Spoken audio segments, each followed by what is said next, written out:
Hello friends, welcome to with Mahi Moupiyali.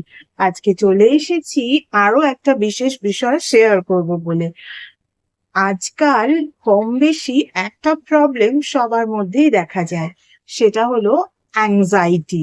তাই আজকের বিষয় অ্যাংজাইটি।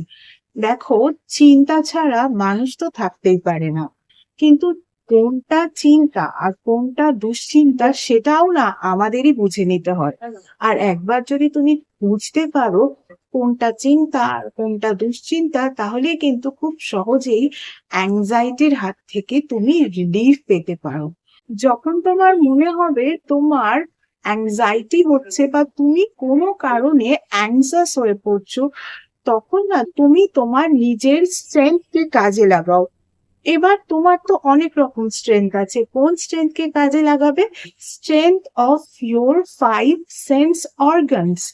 ফাইভ সেন্স অর্গানের যে স্ট্রেংথ রয়েছে সেই স্ট্রেংথকে কাজে লাগাতে হবে। যখন কোনো কারণে ভীষণ অ্যাংজাইটি হচ্ছে, সেটা তুমি বুঝতে পারছো, তখন তুমি কি করবে? কারণ অনেকেই অ্যাংজাইটির বিষয়টা বুঝতেই পারে না, ফিলই করতে পারে না, কিন্তু তুমি যদি সেটা ফিল করতে পারো, বুঝতে পারো যে তোমার সেই সময় অ্যাংজাইটি হচ্ছে, তখন তুমি কি করবে? তখন তুমি তোমার বাড়ি থেকে জাস্ট একটু বেরিয়ে নেচারের মধ্যে চলে যাবে। এবারে নেচারের মধ্যে গিয়ে আমাদের ফাইভ সেন্স অর্গানকে তোমাকে ইউজ করতে হবে তোমার অ্যাংজাইটি লেভেলকে কমানোর জন্য। কিভাবে করবে? আমাদের যে পাঁচটা সেন্স অর্গানস রয়েছে তার মধ্যে এ বিষয়ে দ্রুত কাজ করে যে সেন্স অর্গান, সেটি হচ্ছে আমাদের আইস। সবার আগে তোমাকে কি করতে হবে? নেচারের মধ্যে পাঁচটা আলাদা আলাদা জিনিসের প্রত্যেকটাকে 3 সেকেন্ডের জন্য দেখতে হবে। অর্থাৎ 15 সেকেন্ড ধরে তোমার সেন্স অর্গান যে আইস, সেই আইস গুলোকে পাঁচটা ডিফারেন্ট জিনিসকে দেখার জন্য ইচ জিনিসের জন্য 5-5 সেকেন্ড করে ইউজ করবে। সাপোজ আমি একটু করে দেখাই পাঁচটা ন্যাচারাল জিনিস।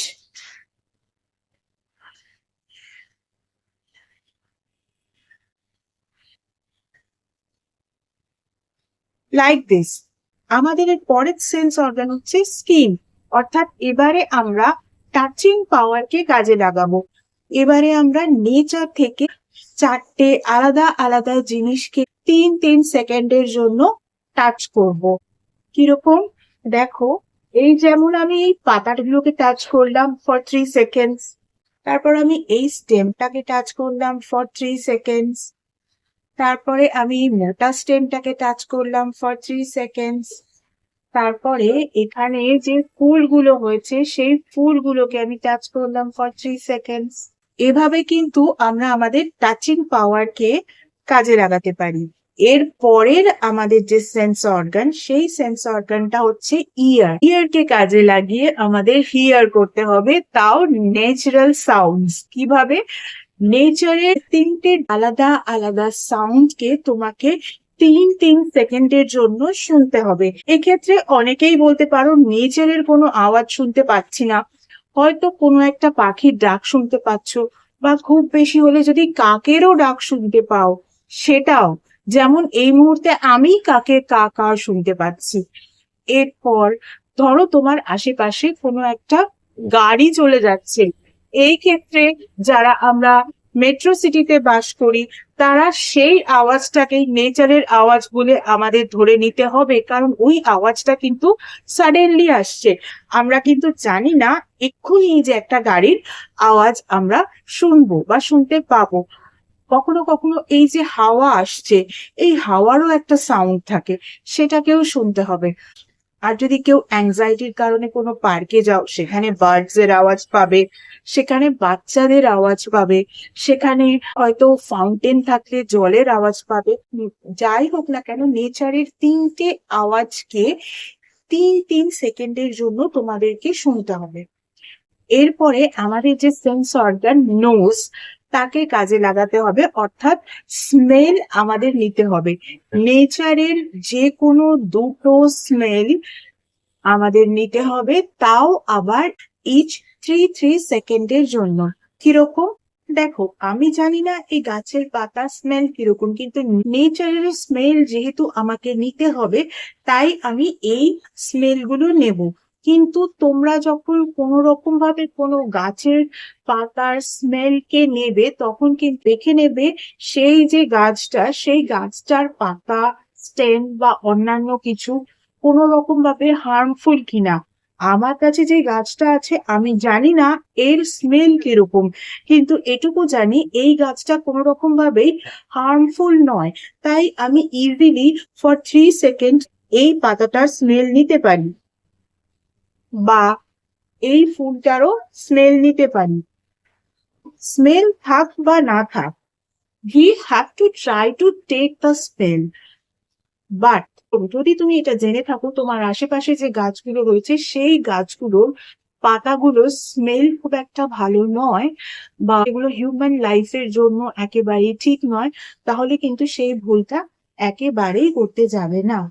এরপরে আমাদের ফিফথ সেন্স অর্গানকে কাজে লাগাতে হবে, আওয়ার টাং, অর্থাৎ টেস্টকে কাজে লাগাতে হবে। সেই সময় ন্যাচারাল জিনিস, সেটা ফ্রুটস হতে পারে, কোন রকম ভাবে ভেজিটেবলস হতে পারে, যেটা রান্না না করেই খেতে পারি, সেটা যদি তোমার সামনে থাকে, তোমাকে কিন্তু সেই জিনিসটার টেস্ট নিতে হবে। যেমন আমার সামনে এই সময় স্যালাড রয়েছে, তো আমি স্যালাড থেকেই একটা কিউকাম্বার নিলাম আর টেস্ট করে নিলাম।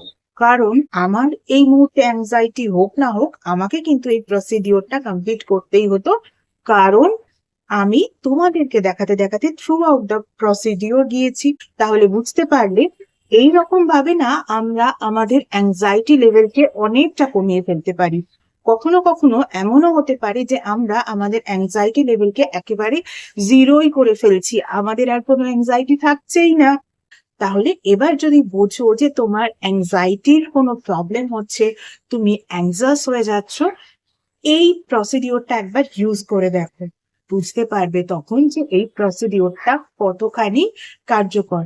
This is also grounding technique from Japanese grounding technique. আজকের মতো এইটুকুই। এছাড়া যারা যারা আমার থেকে পার্সোনাল কনসালটেশন নিতে চাও, তাদের বলবো পার্সোনাল কনসালটেশন কিন্তু একেবারেই ফ্রি নয়। Personal consultation, paid consultation regarding what?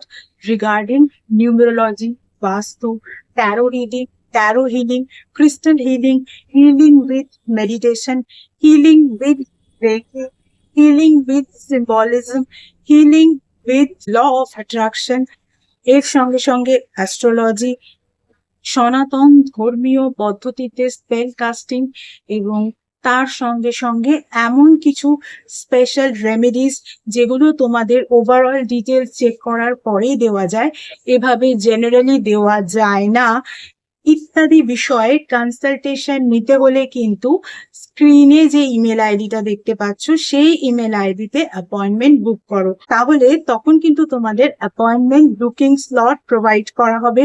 সেই সময় কিন্তু তোমাদের কল নাম্বারও প্রোভাইড করে দেওয়া হবে, সেই নাম্বারে কিন্তু তোমাদেরকে কল করতে হবে।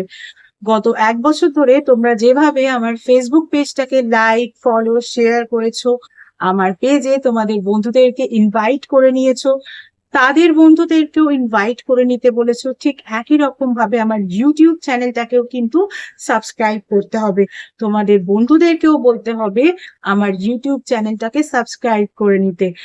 পাশে থাকা বেল আইকনটাকেও কিন্তু ক্লিক করতে হবে।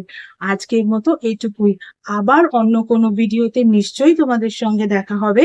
Tata, thank you so much.